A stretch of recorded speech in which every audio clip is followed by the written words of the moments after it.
नमस्कार, आप देख रहे हैं नेशन न्यूज 18। उत्तर प्रदेश के गाजियाबाद में मतदाता सूची के विशेष गहन पुनरीक्षण में लापरवाही बरतने के आरोप में 21 बूथ लेवल ऑफिसर्स के खिलाफ मुकदमा दर्ज किया गया है। जिलाधिकारी के निर्देश पर यह कार्रवाई की गई है और आरोपी बीएलओ को 3 महीने से 2 साल तक की जेल या जुर्माना दोनों का सामना करना पड़ सकता है। क्या है पूरा मामला, देखिए इस रिपोर्ट में। गाजियाबाद में लोकतंत्र की मजबूती पर सवाल कर देने वाला मामला। मतदाता सूची के विशेष गहन पुनरीक्षण यानी एसआईआर से जुड़े कार्यों में लापरवाही बरतने के आरोप में 21 बूथ लेवल ऑफिसर्स के खिलाफ मुकदमा दर्ज हो गया है। यह कार्रवाई गुरुवार को सिहानी गेट थाने में की गई।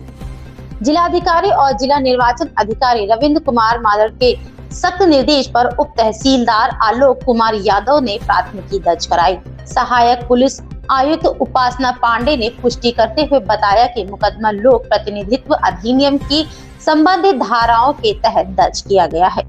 आरोप है कि विभिन्न सरकारी विभागों से तैनात इन बीएलओ ने अपने निर्धारित क्षेत्रों में फॉर्म वितरण और संग्रह जैसे जरूरी कामों को पूरी तरह नाकामयाबी दिखाई है। मतदाता प्रपत्र समय पर नहीं बांटे, हस्ताक्षर संग्रह और डिजिटल रिकॉर्डिंग अधूरी छोड़ दी। यहाँ तक कि प्रशासन के व्हाट्सएप मैसेज और फोन कॉल्स का भी जवाब नहीं दिया। इस लापरवाही से एसआईआर की प्रक्रिया में गंभीर बाधा उत्पन्न हुई। तहरीर में साफ कहा गया है कि यह लापरवाही लोक प्रतिनिधित्व अधिनियम 1950 की धारा 32 का सीधा उल्लंघन है।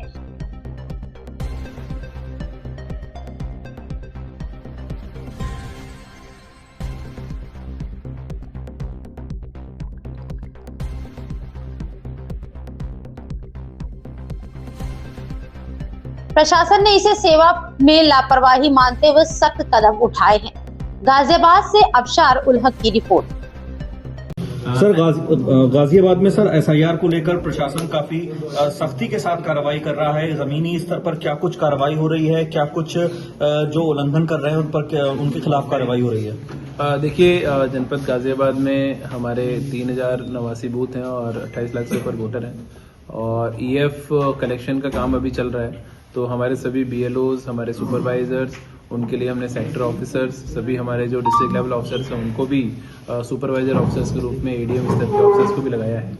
और अभी लगभग हमारा 30% के लगभग काम कंप्लीट हुआ है और बाकी कार्य कंप्लीट होना है। आज 27 तारीख है। सभी बीएलओज को हमने फील्ड में एक्टिव रहकर घर घर जाकर और ईएफ फॉर्म कलेक्ट करने के निर्देश दिए हैं।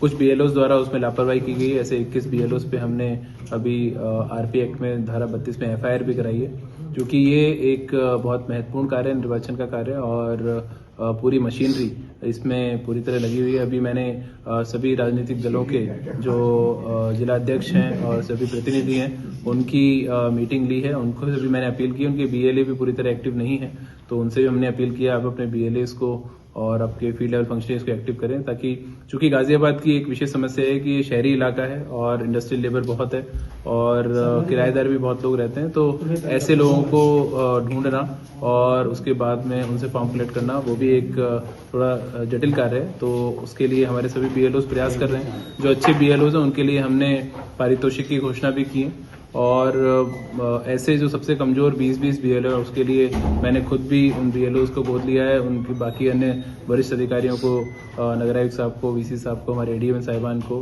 और भी 40 ऑफिसर्स लगाए हैं। हम लोग भी फील्ड में अभी जाके उनके साथ में कलेक्शन का कार्य करेंगे। जहां पे लोग नहीं मिल रहे हैं हमें, तो वहां पे स्थानीय पार्षदों को, पूर्व पार्षदों को, बूथ लेवल एजेंट के लिए हमने कहा है कि उनके माध्यम से हम लोग कलेक्शन कराएं, अनाउंसमेंट करवा रहे हैं। इस शनिवार और रविवार को हम लोग ऐसे जो मिसिंग वोटर्स हैं, तो जो नहीं मिल रहे हैं हमें, उनकी सूची हम लोग बूथ पे चस्पा करा रहे हैं। और आपके माध्यम से मैं अपील करना चाहूंगा हमारे सभी गाजियाबाद के मतदाताओं से, जिसने भी अपना ईएफ फॉर्म प्राप्त किया है वो तत्काल अपने बीएलओ को फॉर्म प्रदान कर दें, ताकि हम उसको समय से डिजिटाइज कर दें। और ऐसे लोग जिन्होंने अपना एड्रेस अगर चेंज कर लिया है, तो और पिछले चुनाव में आपने जिस बूथ पे वोट दिया था, हो सकता है आपका ईएफ फॉर्म उस बीएलओ के पास हो, तो आप वहाँ के बीएलओ से संपर्क कर लें। नंबर मैंने सोशल मीडिया पे डाले हैं। हमारे डिस्ट्रिक्ट एनआईसी की वेबसाइट से भी आप सभी बीएलओ के नंबर देख सकते हैं, मौके पे भी जा सकते हैं, तो वहाँ से आपको ये फॉर्म मिल जाएगा। कोई समस्या अगर आती है तो आपके संबंधित तहसील में या कलेक्ट्रेट में हमने सुविधा केंद्र बनाए, तो यहाँ पर आकर भी आप हमारे निर्वाचन कार्यालय से संपर्क कर सकते हैं, तो यहाँ से भी हम आपको फॉर्म दे देंगे। लेकिन किसी ऐसा जो व्यक्ति जो फॉर्म प्राप्त नहीं हुआ है तो वो छूटे ना, वो फॉर्म हमसे आके कलेक्ट्रेट में प्राप्त कर ले या अपनी तहसील में प्राप्त कर ले और फॉर्म तुरंत भर के दे दें ताकि हम उसको डिजिटाइज करा दें। तो मैं आप सभी से अपील करना चाहूंगा। सर, एक तरफ जहां एफआईआर की कार्रवाई की जा रही है तो वहीं दूसरी तरफ जो अच्छा काम करने वाले बीएलओ हैं उनको प्रोत्साहित भी किया जा रहा है, प्रोत्साहन राशि भी दी जा रही है, होटल में रुकने का व्यवस्था भी उनकी की जा रही है। ये क्या कुछ पूरा मामला है? देखिए, मैं जो हमारे बूथ लेवल ऑफिसर्स हैं उनकी जटिलताओं को भी हम लोग समझते हैं। हमारे 3089 में से 1100 आंगनबाड़ी कार्यकर्ता हैं, हमारे बीएलओ सब हमारी बहनें हैं और सभी लोग शहरी क्षेत्रों में कॉम्प्लेक्सिटीज होती है फिर भी काम कर रहे हैं। तो उसमें जो अच्छा काम कर रहे हैं उन्हें निश्चित रूप से हमें पारितोषिक प्रदान करना ही चाहिए, तो हम लोग उनका सम्मान कर रहे हैं। लेकिन जो लोग बिल्कुल कई बार कहने के बाद भी अगर लापरवाही करते हैं तो निश्चित रूप से, चूंकि ये शासकीय कार्य है, शासकीय कार्य में कोई व्यक्ति लापरवाही करता है तो उसको दंड मिलना ही चाहिए। और पुनः मैं ये कहना चाहूंगा, अगर उसमें जो ऐसे बीएलओ भी जिन पे एफआईआर भी हुई है, अगर वो अपना कार्य अभी भी कंप्लीट समय अवधि में पूरा कर लेते हैं तो फिर उसके बाद में हम उसको खत्म भी कर देंगे।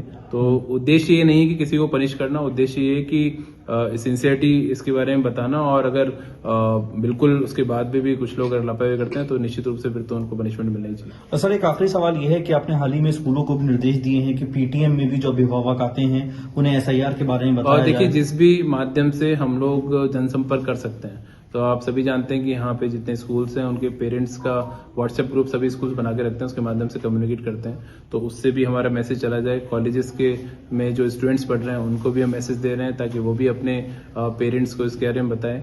अभी हमने ये निर्णय लिया है कि जहाँ पे इंडस्ट्रीज बहुत हैं तो अभी हम इंडस्ट्री एसोसिएशन को पत्र लिखने जा रहे हैं ताकि उनके यहाँ पे जो भी वर्कर्स काम करते हैं, अलग अलग आरडब्ल्यूएस के चेयरमैन को पत्र लिख रहे हैं, उनके यहाँ पे जो लोग रहते हैं और जो हमारी ऐसी कंस्ट्रक्शन लेबर है, तो सभी जो कार्यदायी संस्थाएं हैं उसमें जो रजिस्टर्ड जितने भी कॉन्ट्रैक्टर्स हैं उनको भी पत्र लिखने जा रहे हैं कि वो भी अपने अपने जो लोग उनके यहाँ काम कर रहे हैं सबसे ये सुनिश्चित कर लें कि उन्होंने अपना एनुमरेशन फॉर्म अपने धन्यवाद।